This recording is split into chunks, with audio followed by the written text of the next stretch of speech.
All over the world, great artists have sculpted some of the most remarkable pieces of art that have marveled humanity to this day. When a sculpture has a known origin, the inspiration behind it is clear, like the David statue made from marble by Italian artist Michelangelo, who got his inspiration from the biblical story of a young shepherd boy who saved the Israelites by slaying the warrior giant Goliath. Or Donatello's carved wooden statue called the Penitent Magdalene. Magdalene was also a popular figure in the Bible, who had been a prostitute before meeting Jesus. The sculpture captures a moment after supposedly spending 30 years repenting in the desert. Donatello carved this himself after suffering a long bout of illness in Padua.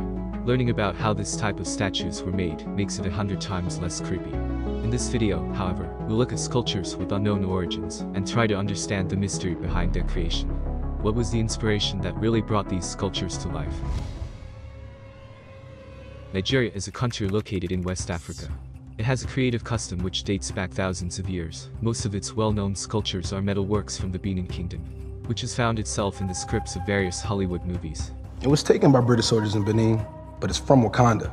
But the Benin Kingdom is not our focus. Our journey takes us to a small ancient town in the western part of Nigeria called Esie. The town is surrounded by rich vegetation and a nourishing water reserve. This rich agriculture attracted its earliest settlers, who migrated from the old Oyo Kingdom after a land dispute. Generations after settling in Esie Kingdom, they built quite a successful monarch society, with most of the community taking up farming as its main occupation. One day a local farmer called Shasha was clearing his field and noticed a small village that seemed like it had been abandoned there for some time.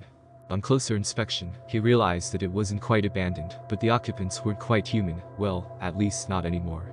There were human-like statues placed at different points around the village, almost as if they were turned into stone while going about their normal lives.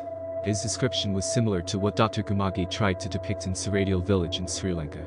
Sasha was terrified, not knowing what had happened to the supposed villagers, and not wanting to suffer the same fate. He ran for his dear life. He went straight to the palace and described his findings to the king of Esie, who was so curious that he decided to go take a look for himself. When the king got there, he was plagued with fear when he saw the statues and their arrangement, believing they were demons or some rival army, laying in wait, preparing to attack his community. He then summoned one of his best warriors to go to the scene to investigate. The warrior dressed, in readiness for battle. He wasn't sure what to expect. He waited till dawn ready to take action if any of the statues moved or came back to life, but nothing happened, just birds and insects chirping till dawn. After his investigation, he concluded that they would most likely remain that way. It's still a mystery to this day. The question is, how, why and when did these statues come about? Now the small village of statues have been turned into a museum. But many still believe that they were once human beings who were turned into stone by the gods. One Easter Sunday morning, on the 5th of April 1772, a Dutch explorer named Jacob Roggeveen landed in Rapa Nui, in the southeastern Pacific Ocean. He was actually in search of the Davis Land. The Davis Land was a phantom island that was supposedly sighted around the same area by a pirate named Edward Davis back in 1687. Anyway, Rapa Nui would soon be known as the Easter Island because it was discovered by Jacob on Easter Sunday. But he discovered something else that left him and his crew in awe. There were thousands of enormous statues on the island, many of which had their torsos buried underneath. Jacob couldn't understand how the natives could erect such enormous statues, since the Easter Island was destitute of thick or heavy timber. And also, with no solid cords or rope strong enough to carry heavy cargo, it would have been close to impossible to lift such stone carvings. The statues were called Moai by the locals, which actually means statue. The Moai had various sizes and weights. The tallest erected, called Pero, was almost 33 feet high, and the heaviest, which is not as tall, but wider, weighs 80.7 tons. That's the weight of over 40 elephants. Most of the Moai were made from volcanic tuff, a porous stone found in the quarry of Reino Iraku, one of the island's volcanic craters. And it was believed to have been carved by Rapa Nui's earliest Polynesian settlers, estimated to have occupied the island around the year 800 AD.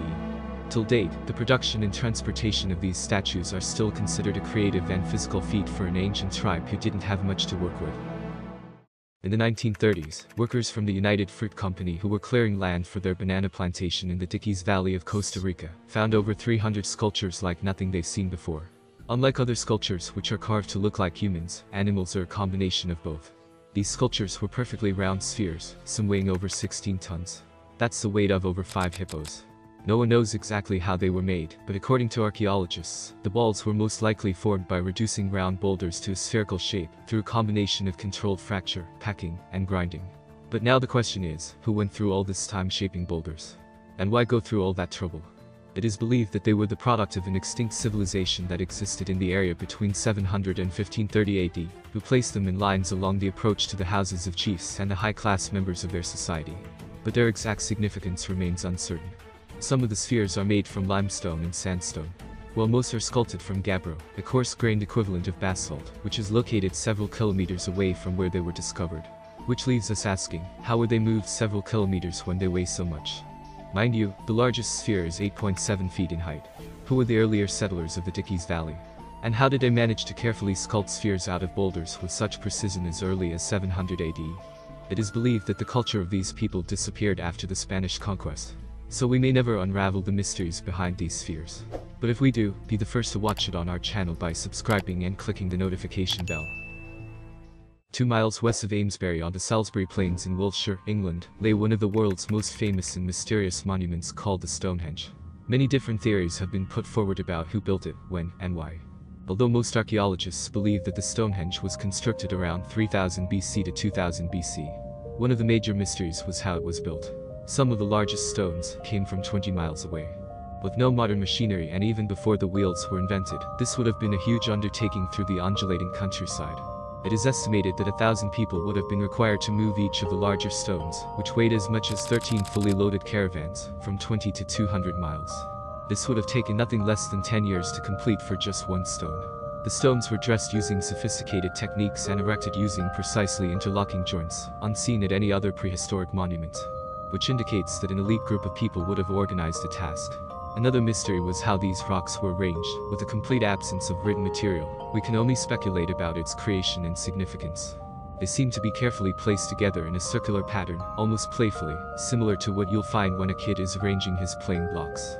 But these weren't Lego blocks. Some believe that the Stonehenge were used to perform complex rituals thousands of years ago. Others believe that it was a gateway to other worlds. Well, with no significant writings or drawings, we can only speculate, which leads us to our next monument. Unlike the Stonehenge, which has no markings or scripts, this one had clear guidelines, but left behind a bigger mystery. In June 1979, a man using the pseudonym Robert C. Christian approached the Alberton Granite Finishing Company. He claimed that he's representing a small group of loyal Americans who tasked him to carve a stone which would serve as a compass, calendar, and clock, and should be capable of withstanding catastrophic events.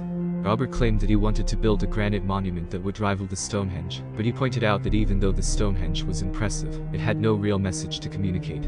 Joe Fendley of the Alberton Granite Finishing Company believed that this Robert guy was a nutcase.